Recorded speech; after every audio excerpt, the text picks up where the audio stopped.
I love Rick and Morty. Money is The Rip. E da, baš kad sam mislio opet srat po Netflixu, evo ti jebenog iznenađenja. Ali da ipak dam malo konteksta, jer Netflix je, kao što svi znamo, na prvoj fronti Woke pokreta pa već dugi niz vremena. Dear white people, here's a list of acceptable Halloween costumes. No ponekad ipak uleti i nešto kvalitetno. A možda su se moja, a i naša očekivanja nekako smanjila, jer realno ono što bi prije 20 godina možda bio teški prosjek, sada je jebeno remek djelo. A također nam se na ekran vratio i dinamični duo Matt Damona i Bena Afflecka, koji su odvojeno stvarno iznimni i odlični glumci, ali zajedno imaju tu neku posebnu kemiju. Ono, no homo bullshit, ali stvarno su dečki zakon. I tu mi prvo na pamet padaju uraci poput Dogme ili recimo Good Will Huntinga.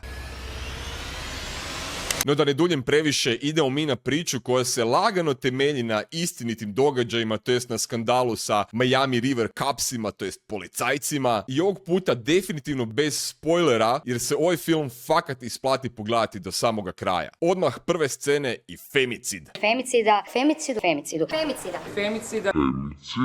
Ženska po imenu Jackie bude ubijena, no prije tog gnjusnog čina uspije poslati poruku i baciti mobitel u vodu. Prebacujemo se hitro na leftenanta Dana i njegovog kompanjona Sargea JD-a iz neke tamo specijalne jedinice TNT,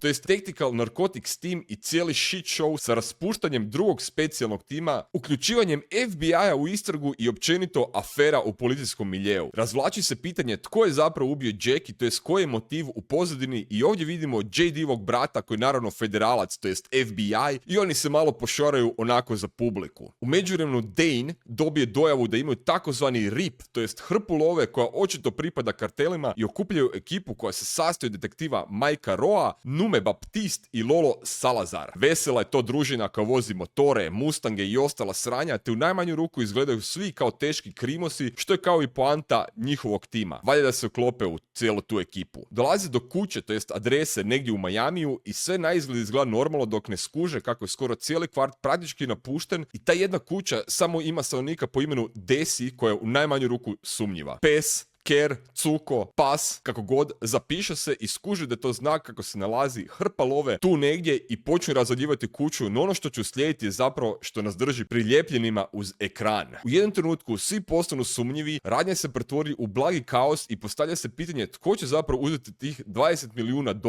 koji su otkrili, iako je dojava bila oko nekih 300.000, no zapravo u pozadini bitno ono od samoga početka. Tko je ubio Jackie koji je JD, to jest Ben Affleck, trpao? Cifre su jako bitne u ovom filmu, to jest 75, 125, 150, 300 tisuća, pa čak i $20 milijuna, jer će nas to na kraju odvesti do samoga raspleta filma. Fakat su jako bitne. Već prije spomenuti Matt Damon kao Lieutenant Dane i Ben Affleck kao Sarge, to jest JD, su definitivno primarni pogonitelji priče i glavni likovi. U sporednim ulogama su ovdje Mike Rowe, kojeg je utilovio Steven Yeun, poznat definitivno iz odlične serije Beef, koju ako niste pogledali svakako morate, a vjerojatno ste ga vidjeli i u Walking Deadu. Tu je Lolo koju glumi Catalina Sandino iz odlične, iako odužene serije From, i meni mrska Numa koju ste možda vidjeli u onoj strahoti One Battle After Another. Stavljam link tu negdje gore desno da pogledate moj osvrt na to smeće od filma. No sva sreća nema je previše na ekranu i nije toliko naporna. To jest JD-ev brat iz FBI-a i DEA agent Matty, koje baš previše ne vidimo na ekranu, no svakako nisu zanemariti i igraju dosta bitnu ulogu u cijelome filmu. Sve u svemu jaka glumačka postava i svaki lik je odrađen korektno osim te dosadne i stereotipne Nume, ali dobro, da ne budem baš super sitničav. Za moj ukus film je malo pretaman, pa se neke scene definitivno pogube, iako je generalno osvjetljenje odlično i dodatak magle posvuda daje taj neki mističan štih i osjećaj napuštenosti. Kao da su likovi prepušteni sami sebe bez igdje ikoga i ičega, iako se definitivno radi o urbanijem dijelu Majamija. Ne bih rekao da je horor naravno, ali definitivno ta magla i način snimanja daje malo mističan karakter filmu, što je svakako plus. Definitivno možda i najjača stavka ovoga filma u stvarno jaku i odličnu glumaču postavu je sama priča koja vas uvuče od samoga početka, premda su sam početak filma i kraj nekako dislocirani oko tog srednjeg dijela. No možda ja imam samo takav osjećaj. Iako nije u rangu usual suspectsa i niti se pretvara da je neki super dubok i inteligentan film, radnja zna biti ponekad toliko kaotična i to u stvarno pozitivnom smislu da se zapitaš ko tu koga više jebe i onda rasplet koji polako objašnjava što se zapravo tu događa. Ali ipak, ovo je možda i malen problem, to jest na kraju ili raspletu, što se film lagano pogubi u nekom kvazi akciću i premda nije loše odrađeno, nekako se čini ipak suvišno. No da ne bi sve bilo baš idealno, dijalozi su stvarno mogli biti bolji i ponekad se Matt Damon čini drvene, što inače nije slučaj.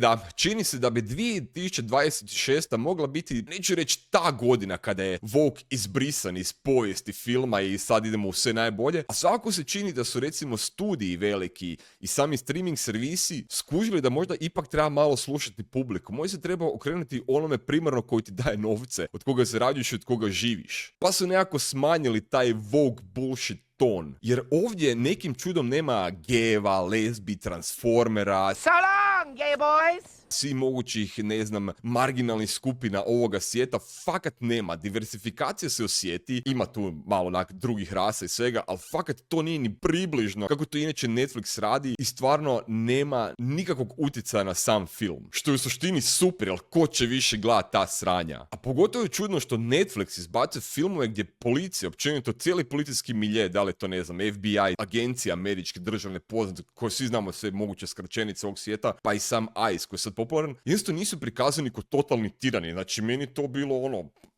prosto ne možeš da vjeruješ. I zapravo upravo suprotno, prikazani su fakat ljudski, imaju te neke moralne dileme u vezi autoriteta, naravno u vezi da li će ukrast lovu, neće ukrast lovu. Pola filma se doslovno vrti oko njihovih propitkivanja koja će biti sljedeća odluka, što je ispravno i što nije. A daleko od toga da su totalni pozitivci, ima tu svega i svačega u filmu, no ne znam, stvarno mi čudno za Netflix gleda tako, ajmo reći, realan film. A i ono vidjeti policajci koji nisu totalni gang-ho, ubijamo sve žive i mrtve, pogotovo crnce, ili da su onak, ajmo reći kako je to nekad dano bilo, kao žderači krafna i to je to. Fascinantno. Također je čudno što su ovdje Matt Damon i Ben Affleck ulazi kao, ajmo reći, dobrih policajaca i kroz film cijelo vrijeme saznamo da jesu zapravo dobri, nisu zapravo dobri. Ono, ajmo reći do samog kraja se ne zna ko je zapravo tu totalni negativac. Jer njih dvojice su fakat poznati po tim woke izletima. Naprimjer, ono, Ben Affleck sa, ne znam, svojim branjem muslimana, da nisu teroristi, kaj ti ja znam kaj, realno nisu svi.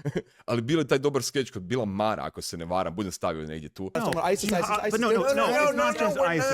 Ili Matt Damon koji onak u zadnjem trenutku sad, pri par dana nosi badge za onu ženu koja Ice tam skenja. I think a lot of people are on edge and worried about this and paying very close attention and Znači, njih dvojica stvarno nisu primjer, ajmo reći, to je neke radničke američke desnice, već su onak totalno liberalni woke glumci i onak vole taj virtue signaling. Zato mi je jako, jako čudno vidjeti njih kao dvojica relativno pozitivnih policajaca, se to nekak ide u tom nekom smjeru, ne? Ali treba ipak uzeti u obzir da ovo film koji je idejom krenuo iz 2024. kada još uvijek nisu bila cijela ova sranja sa Iceom i Minnesotom ili Minneapolisom, gdje god već jesu, tim Somalicima i cijelim tim kuršlusom. Kao što rekoh, možda su moji standardi stvarno toliko pali, ali evo, The Rip mi se čini stvarno solidan thriller, ta neka policijska drama, buddy cop, ajmo reći, skoro nije komedija, definitivno je drama ili thriller. Inak, osjetiš se tu neki dašak legendarnog Training Daya sa Denzelom i sa Ethanom Hawkejem, iako je fakat daleko od toga filma, nije toliko dobar, ali onak ide prema tom nekom putu, ide u dobrom smjeru definitivno. Sve u svemu, ako imate Netflix ili možete negdje naći film, definitivno vas neće razočarati, ima solidnih scena, akcije, napetosti je kroz cijeli film, vrlo dobro je povezana priča, što god ljudi mislili ili rekli, stvarno priča je stvarno jako dobra i to je ono što mi najdraže u cijelome filmu, kad je priča jako dobra, kad me drži zalijepljena za ekran, kad ne trebam stalno razmišljati u pozadini, hoće mi izgledati tam neka glupa politička poruka, hoće izgledati neke sranje, ne, toga ovdje nema, stvarno je direktan film. I velim, ako imate priliku svakoga pogledajte, nećete biti razočarani, nadam se da nisam nešto previše spoilao, stvarno sam se trudio da bude to onak, ajmo reći, u nekim normalnim granicama. I stavite koji komentar, ako ste ga gledali ili ga budete gledali, da vam se čini toliko dobar film, da li smo fakat napokon ušli tu neku eru normalnih filmova gdje možemo napokon uživati ko normalni ljudi bez da moramo gledati neke bullshite, to je da nam ga trpaju. I do sljedećeg videa, bok!